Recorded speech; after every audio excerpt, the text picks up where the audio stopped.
Show de horrores, dos elos perdidos aos licantropos. Alimentando o fogo do racismo científico.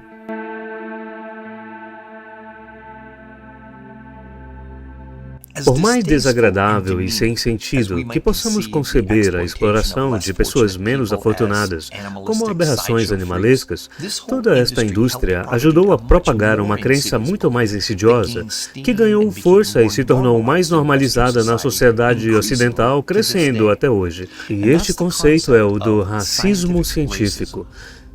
O resultado mais flagrante disso foi o movimento eugênico, e resultou nos horrores do Holocausto e outros genocídios. As publicações de Darwin catalisaram este conceito para a aceitação popular, porque muitos agora sentiam que havia justificativa científica para acreditar que algumas pessoas eram menos humanas do que outras, enquanto outras eram superiores. Isso forneceu combustível intelectual para o conceito ideológico da suposta superioridade de certos grupos de pessoas sobre outras. E muito mais agora sentiam que eles ou sua raça estavam literalmente mais elevados da escala evolutiva do que algumas das raças mais primitivas e menos desenvolvidas. Até mesmo o paleontólogo americano, biólogo evolucionista e historiador da ciência, Dr. Stephen Jay Gould, admitiu: argumentos biológicos para o racismo podem ter sido comuns antes de 1859, mas aumentaram em ordem de magnitude após a aceitação da teoria evolucionista. Entenda que Gould era ateu, marxista e um gigante entre os naturalistas. Ele trabalhou no Museu Americano de História Natural, foi professor de Harvard e um dos mais influentes autores da ciência popular de sua geração. Gould também foi um dos evolucionistas mais honestos da sua época e estava disposto a admitir que as ideias evolucionistas muitas vezes tinham consequências negativas. Que o racismo aumentou em ordens de magnitude não é algo exagerado. No mesmo ano em que The Scent of Man, de Darwin, foi lançado, Thomas Huxley, comumente chamado de Bulldog de Darwin, descreveu as pessoas com pele clara como tendo cérebros maiores e queixo menor, e disse o seguinte sobre as pessoas de pele escura: nenhum homem racional, ciente dos fatos, acredita que o negro médio seja igual e, menos ainda, superior ao homem branco. Embora quase nunca seja mencionado nos artigos populares, filmes ou currículos escolares de hoje, a suposta superioridade racial dos caucasianos foi descrita com ousadia nos tratados de Darwin, um tratado que Huxley e muitos outros abraçaram totalmente. Darwin declarou: em algum período futuro, não muito distante, medido por séculos, as raças civilizadas do homem irão quase certamente exterminar e substituir as raças selvagens. Ao mesmo tempo, os macacos antropomorfos serão sem dúvida exterminados. A ruptura entre o homem e seus aliados mais próximos será então mais extensa ainda do que o caucasiano e algum macaco tão inferior quanto um babuíno, em vez de nós agora entre o negro, o australiano aborígena e o gorila. Embora o som desta terminologia mais vitoriana que ele usou possa soar estranha aos ouvidos modernos, as referências de Darwin misturadas a macacos antropomorfos, ou seja, macacos que parecem mais humanos, babuínos, gorilas, negros, aborígenes australianos e caucasianos, sugerem uma hierarquia evolutiva, uma conclusão a que Huxley e muitos de seus contemporâneos também chegaram. Foi também grosseiramente declarado que pessoas de cor ou negras eram menos evoluídas do que os brancos ou caucasianos e poderiam ser vistos como pessoas inferiores. E tudo isso remete à terminologia descritiva usada no material promocional comumente usado para descrever os espetáculos de show de horrores secundários que discutimos anteriormente: babuíno, orangotango, homem-macaco, encontrado balançando em árvores na África, homem-macaco, elo perdido, criação bruta, maravilhoso híbrido semi-humano, ser semelhante a um gorila entre um negro e um macaco, macaco parecido com um homem, retrocesso semelhante a estágio simiesco da humanidade. Anúncios secundários apresentando homens macacos com outras descrições animalescas de humanos serviram como sermões evolutivos sutis, preparando o público em geral para uma visão de mundo mais evolutiva.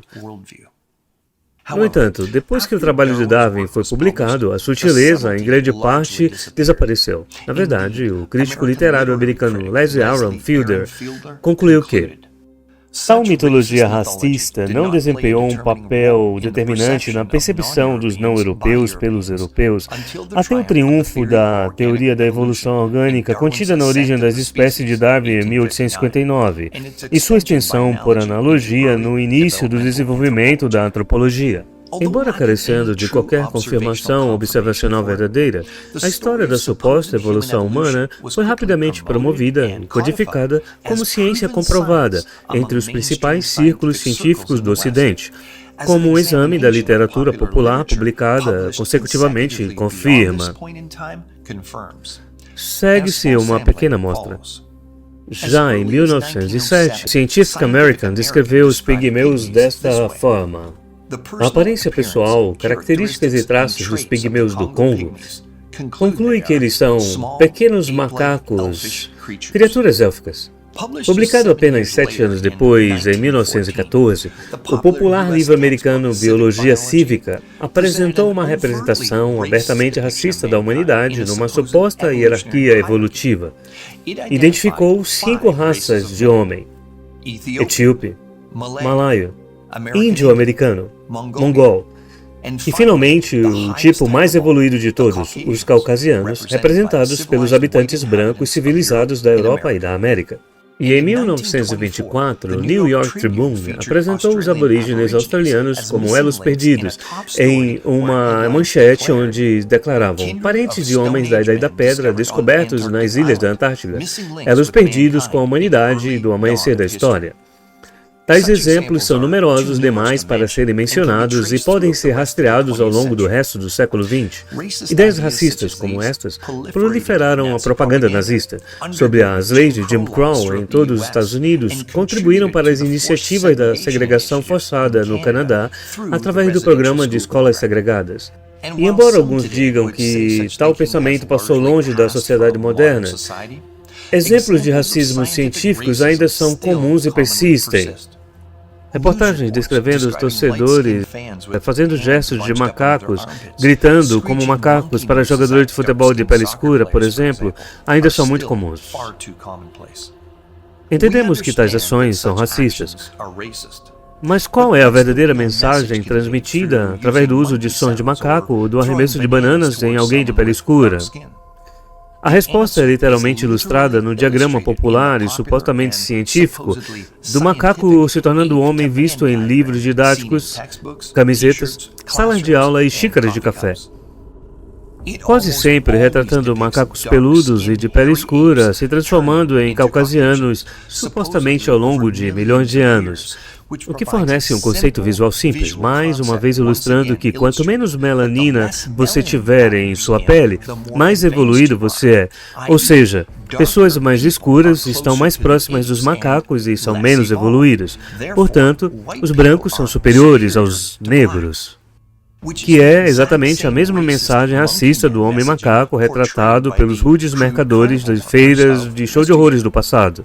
Mais uma vez, você se lembra das referências à garota gorila, ao homem macaco, nos círculos de show de horrores que discutimos? Todo o conceito da evolução humana sustenta ideias racistas. E Darwin, o pai da evolução moderna, expressou claramente essas ideias desde o início. O racismo científico ainda é promovido em todas as principais instituições educacionais através do ensino da evolução, mesmo nas suas formas modificadas. Embora hoje muito mais fora do radar para a maioria em parte, provavelmente devido ao medo de se pisar em casca de ovos nos segmentos politicamente corretos da sociedade moderna.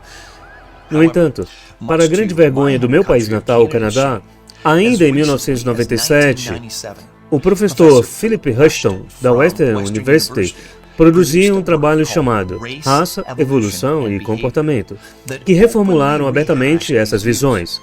E Barry Mailer, professor da Ferry State University, revisou o trabalho de Rushton.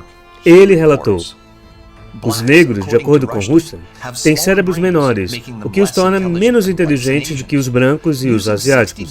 Usando 60 medidas diferentes, Rush classificou as raças ao longo de uma escala evolutiva, com os negros na base e os asiáticos no topo. O fato é que estas ideias foram incorporadas na consciência da sociedade ocidental ao longo de não apenas várias décadas, mas há centenas de anos. E, de fato, As ideias têm consequências, e essas ideias baseadas na evolução resultaram em algumas das consequências mais horríveis jamais imaginadas.